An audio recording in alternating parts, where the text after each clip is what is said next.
वक्त हो चुका है मारू राजस्थान का और मैं हूं आपके साथ श्रुति श्रीवास्तव और बुलेटिन की शुरुआत करेंगे गैस की किल्लत के साथ, क्योंकि गैस की आफत लेकिन अब राहत मिलती हुई नजर आ रही है। जी हां, राजस्थान में रसोई गैस की किल्लत से जूझ रहे होटल, रेस्टोरेंट्स और ढाबा संचालकों के लिए राहत भरी खबर सामने आई है।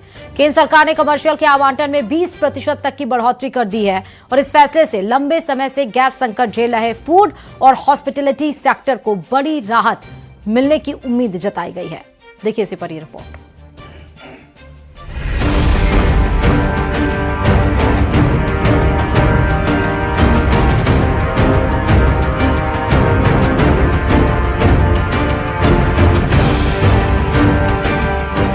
होटल रेस्टोरेंट के लिए गुड न्यूज, कमर्शियल एलपीजी संकट से राहत, आवंटन में 20% की बढ़ोतरी।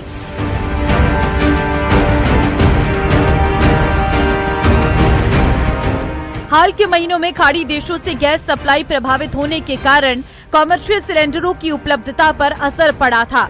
अंतर्राष्ट्रीय हालातों के चलते सप्लाई चेन बाधित हुई, जिसका सीधा असर होटल, ढाबों और फूड इंडस्ट्री पर देखने को मिला।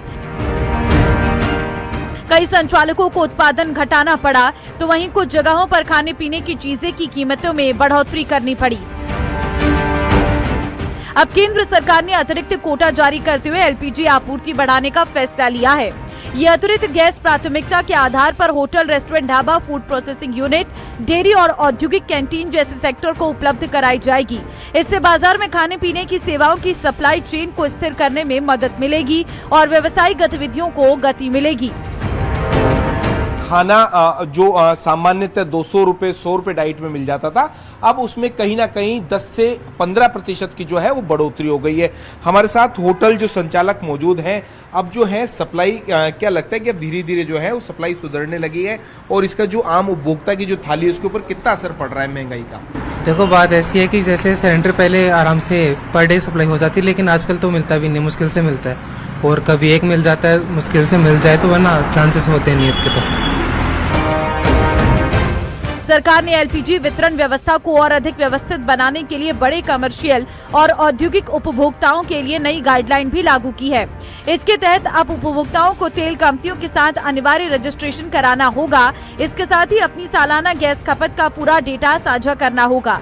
इससे भविष्य में गैस आवंटन का आधार अनुमान के बजाय वास्तविक खपत पर तय किया जा सकेगा, जिससे सप्लाई मैनेजमेंट बेहतर होगा। इसके अलावा सरकार ने बड़े उपभोक्ताओं को पीएनजी की ओर शिफ्ट होने का सुझाव भी दिया है।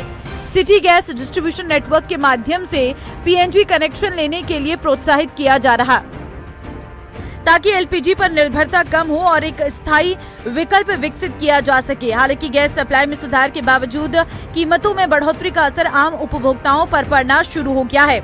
होटल और रेस्टोरेंट संचालकों ने बढ़ती लागत के चलते खाने की दरों में 10 से 15% तक की बढ़ोतरी कर दी है। इससे आम लोगों की थाली महंगी हो गई है। अभी हम गैस के गोदाम के ऊपर मौजूद है, जहां पर क्या कुछ कहना है? अगर घरेलू गैस की बात की जाए तो कितनी किल्लत आ रही है? साहब, बिल्कुल भी किल्लत नहीं है। घरेलू गैस तो पहले दिन से, वेरी बिगिनिंग फर्स्ट डे से ही किसी तरह की कोई समस्या है ही नहीं। कंटिन्यू सप्लाई चल रही है, कोई पैनिक होने की जरूरत नहीं है। ग्राहकों को एक्चुअल में क्या है कि कुछ चीज़ लोगों को मतलब भावनाएं क्या है कि इधर बढ़ गई, जिसके बाद 3 सिलेंडर भरे हुए ना, चौथा खाली उसको भराने के लिए लगा हुआ है। जो लोग ये थोड़ा सा थोड़ी जो बाजार में जो पैनिक लोग हुए, उसकी कारण क्या था पता नहीं क्या होगा, लेकिन हमारे पास फुल माल सप्लाई में आ रहा है। माल की कोई कमी नहीं है, किसी तरह की कमी नहीं है और हर आदमी को एलपीजी 14 घरेलू गैस उसको आराम से मिल रहा है।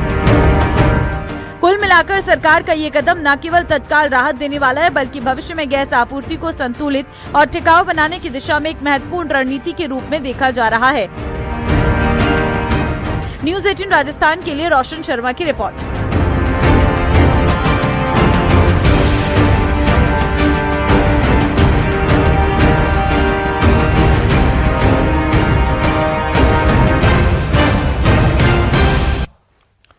और चलिए सीकर से आपको खबर बता दें, जहां शिक्षा और पंचायती राज मंत्री मदन दिलावर जयपुर से चुरू जाते समय गंदगी देखकर भड़क गए। उन्होंने जिला परिषद सीईओ को फोन करके कहा कि यदि इस गंदगी से बीमारी फैल गई तो उसका जिम्मेदार कौन होगा। मंत्री दिलावर ने सीकर में 2 ग्राम विकास अधिकारी यानी कि बीडीओ 2 अतिरिक्त ग्राम विकास अधिकारी यानी कि ABDO को सस्पेंड करने का आदेश दिया है। इसके साथ ही जिला परिषद के CEO और ACO को चार्जशीट देने के निर्देश दिए हैं। मंत्री ने नाराज होकर कहा, अब मैं सबके खिलाफ कार्रवाई करूंगा। पिछले 2 साल से लगातार सफाई के लिए जोर दे रहा हूं और आप लोग गांव में सफाई को लेकर गंभीरता से काम नहीं कर रहे हैं। रोज पंचायत की तरफ से तो होते नहीं, हम खुद ही करते। गाड़ी भी नहीं आती कचरा लेने, लगातार आता रहता हूँ, कभी नहीं होती। नहीं सर, अभी तो ये एक बार भी नहीं नहीं मेरे पास सरपंच राजकुमार जी से। और ग्राम विकास अधिकारी का नाम है आगे? नहीं सर, ग्राम विकास अधिकारी बातचीत करता हूँ। और वहीं जोधपुर में केंद्रीय मंत्री गजेंद्र सिंह शेखावत का एक वीडियो तेजी से वायरल हो रहा है, जिसमें वो जन सुनवाई के दरमियान अधिकारियों को खरी खरी सुनाते नजर आ रहे हैं। फलोदी के बापीड़ी गांव में आयोजित जन सुनवाई के दरमियान शेखावत ने अधिकारियों को साफ नसीहत दी है कि वो कार्यकर्ताओं को और आम लोगों से सम्मान के साथ पेश आएं। उन्होंने कहा कि जनप्रतिनिधियों और जनता के बीच संवाद में मर्यादा और सम्मान बेहद जरूरी है। साथ ही शेखावत ने कार्यकर्ताओं को भी नसीहत दी कि वो अधिकारियों से सम्मानपूर्वक बात करें और अनावश्यक विवाद से बचें। इस पूरे घटनाक्रम का वीडियो अब सोशल मीडिया पर तेजी से वायरल हो रहा है, जिसको लेकर चर्चाएं तेज हो गई हैं। इंडिविजुअल को नहीं कहता, सबको कहता हूँ। मैं अपने कार्यकर्ताओं को भी कहता हूँ कि हम पार्टी के कार्यकर्ता, इसका मतलब ये नहीं है कि हम अधिकारी से उसके साथ में बदतमीजी से बिहेव करोगे, मैं उससे डबल बदतमीजी से आपके साथ बिहेव कर सकता हूँ और आप उसका कुछ बिगाड़ नहीं सकते। मेरे कार्यकर्ता कुछ नहीं बिगाड़ सकोगे, 2 दिन उसका काम छोटी कर दोगे, उसको रिस्पॉन्स नहीं करोगे, लेकिन मैं आपकी जिंदगी और नौकरी दोनों खराब कर सकता हूँ। आपकी नौकरी खराब करने में मुझे एक कागज लिखने की भी जरूरत नहीं पड़ती, टेलीफोन में हो जाएगी आपकी नौकरी खराब।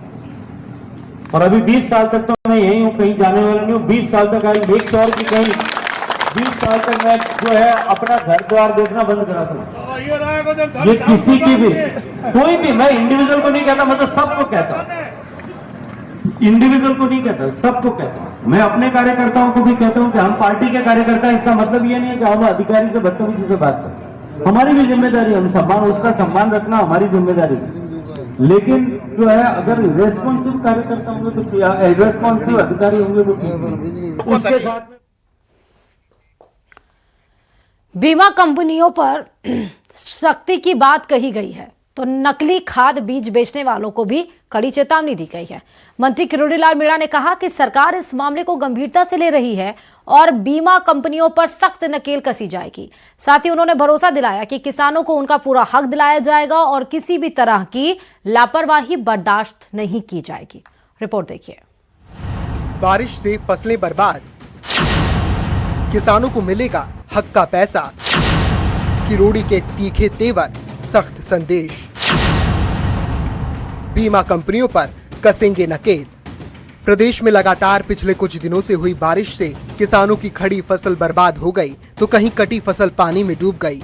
ऐसे में किसान जब फसल खराबे के बीमा क्लेम के लिए जाते हैं तो बीमा कंपनियां धोखाधड़ी कर किसानों के हक का पैसा मार लेती हैं, जिस पर कृषि मंत्री किरोड़ी लाल मीणा फसल खराबे और बीमा क्लेम को लेकर बेहद आक्रामक अंदाज में नजर आए।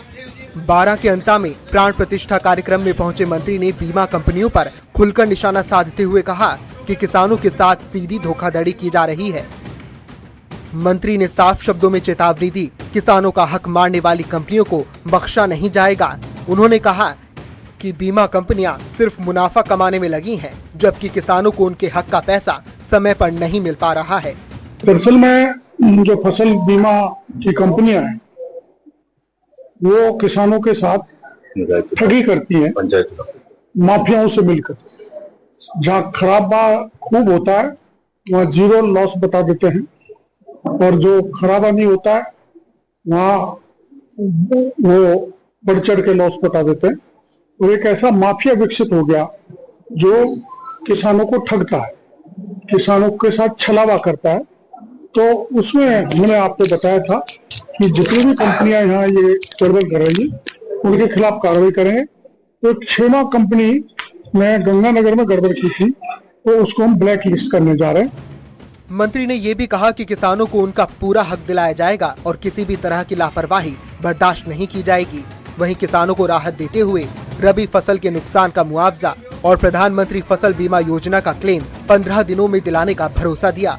12 से न्यूज 18 राजस्थान के लिए विपिन तिवारी की रिपोर्ट।